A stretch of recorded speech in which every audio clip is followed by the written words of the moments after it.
It's Thursday, it's 12:15 and we're live in Westminster.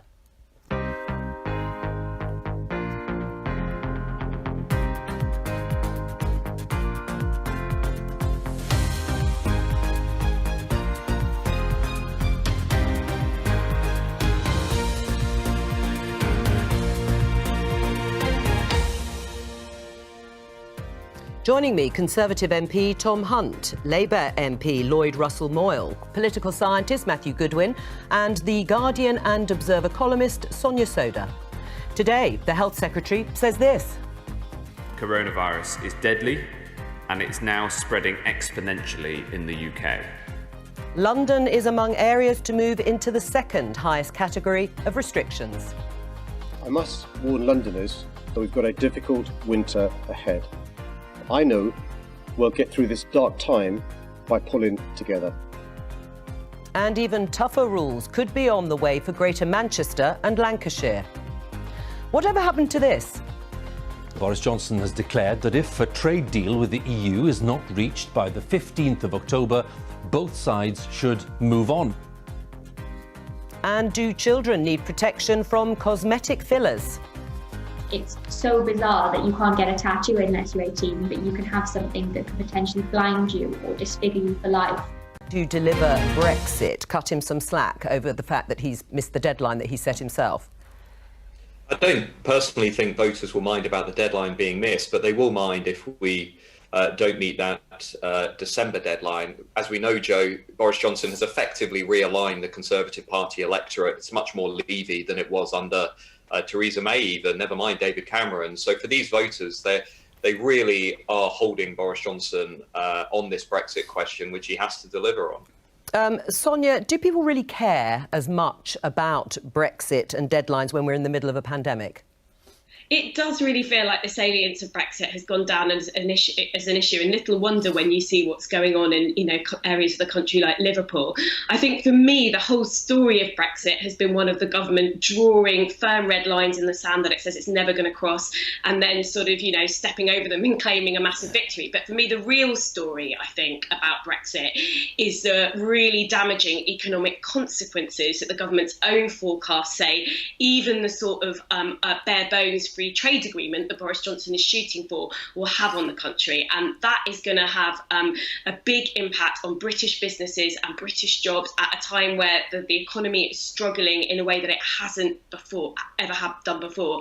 And I think that is really going to, coming on top of the pandemic, it's going to be a huge, huge problem for British businesses. And non-essential travel is banned, or certainly the guidance is that for Tier 3. So if that's Liverpool and the Liverpool region.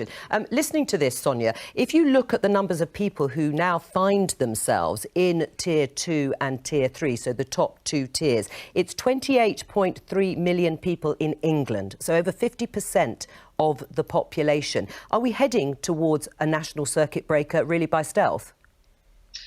Yeah, I think we are heading there. And I think what that discussion about Ipswich missed was that actually, if you're talking about a very time-limited circuit breaker, so people are talking about 2 to 3 weeks, that's a short period of time in which you would close, for example, a sector like hospitality. You would need to put in generous financial support, which this government are not doing. The financial support that's available for Tier 3 does not go far enough to make sure that people do not lose their jobs.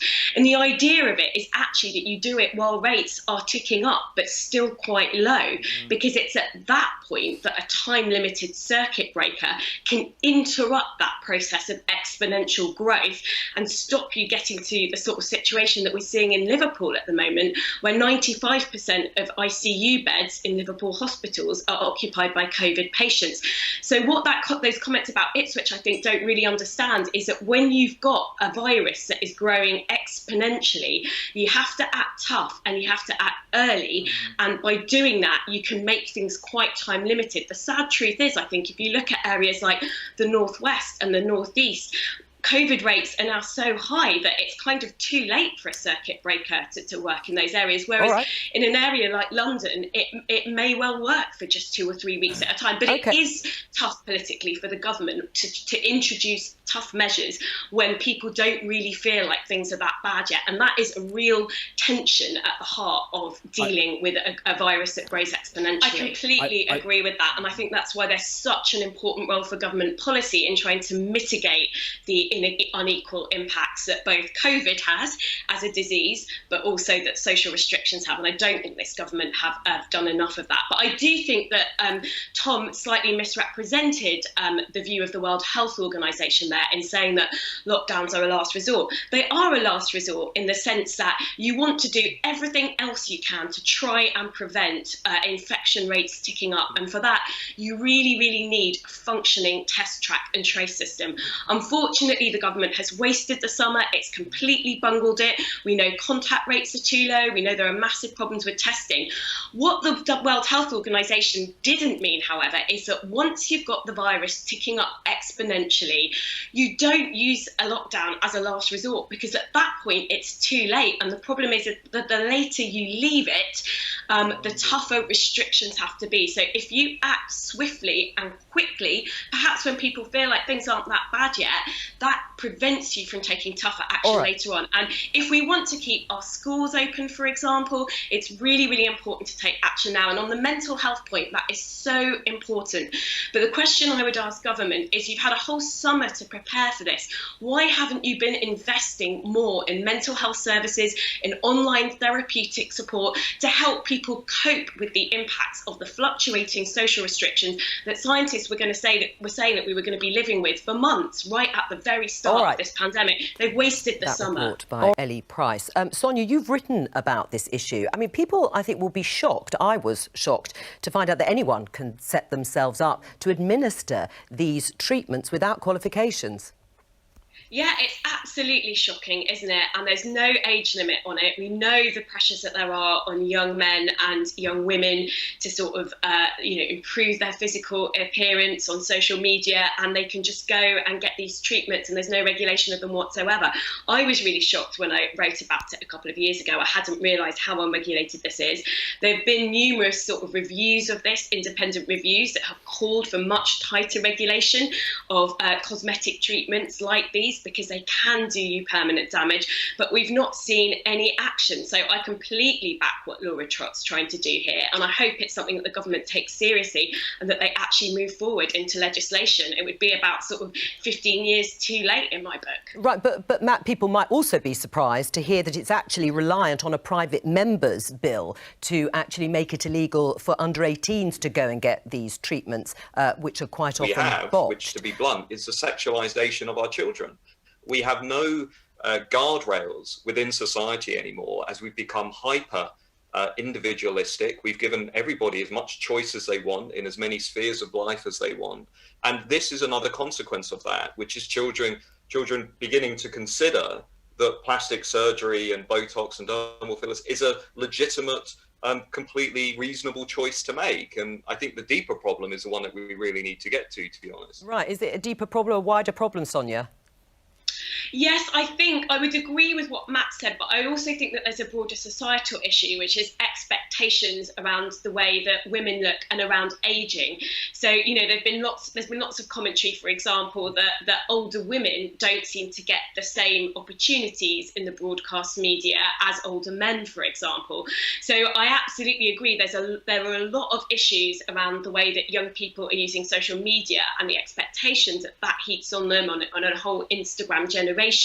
But I also think we need to take a deeper look on ourselves as a society and ask ourselves why we sort of find ageing, particularly when it comes to women, why we sort of find it so problematic and why it seems to be something that some people recoil from. Because unless we tackle those deep-seated issues as well, that women are always going to feel like that there's pressure on them to look younger. Right. Well, I don't think we need to worry about white privilege being taught in schools up and down the country, because I just don't think it is at all, actually. I think it is a debate that's sort of going on in universities and other spaces. But I agree there's a real issue around the progress and attainment of white working class boys.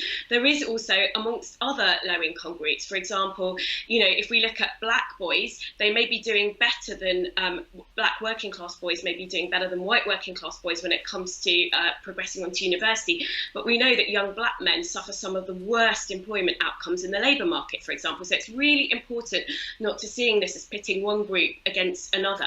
It's really rich, though, I think, to hear Tom talking about the issues for working class kids, poor working class kids, because he's part of a government, a Conservative Party that has failed working class young people and children over the last 10 years. So they're outside of London. Your chances of going to a poorly performing school, not a good or outstanding school, if you're working class or poor, are far, far higher than if you come from a much more privileged background. That is true regardless of your ethnicity outside of London. We've seen Sure Start centres, children's centres cut, slashed, hundreds closed across the country. We see a system in which the government spends much more on young people who go to university than young people who don't, and that has not changed in the last decade. And we're seeing rising child poverty and huge cuts to benefits that have left working class kids, really left out in the cold. Let me let Tom respond, because we haven't got that long. I think this is a specific point about why one low-income group is doing much worse than other low-income groups. So I think just to blame austerity, I don't think is an appropriate response. I do think there's a point here about university and the lack of focus on apprenticeships and technical education, and actually it was the previous Labour government who had this obsession with the 50% target for university places, which I think in some ways may have been quite damaging to these young children that we're talking about, who may not necessarily want to go down that route. It was your government that got rid of the EMA. It was your government that's trashed further education. So come on, let's not pretend that this is some Labour government. We've had 10 years of absolute disaster in education policy, all about testing, not allowing people to show their practical skills. The Gove reforms of education have helped contribute to this. One group. All right, and they help contribute. Lloyd, let's go back, because other ways of learning. I just want to look at the issue that we are discussing here, which is pitting groups against each other, which is what all the panellists have talked about. Is it helpful to focus too much on different types of identity, be it race, class, gender or sexuality? Well, I think you have to have an understanding of how different things interact with each other. Is it useful for someone to come along and put you or me or anyone in a box of you are this, so you must be that? That totally obliterates any personal stories that people have gone through, any ideas of intersectionality, of the different things contributing together. So is that helpful to put people in boxes because of it? No. Is it helpful for us to try and explore different ideas in an academic and policy-making framework? Of course. What I would say is I think it's very dangerous to suggest talking about race and white privilege is the same as about talking about toxic masculinity. I think they are different things.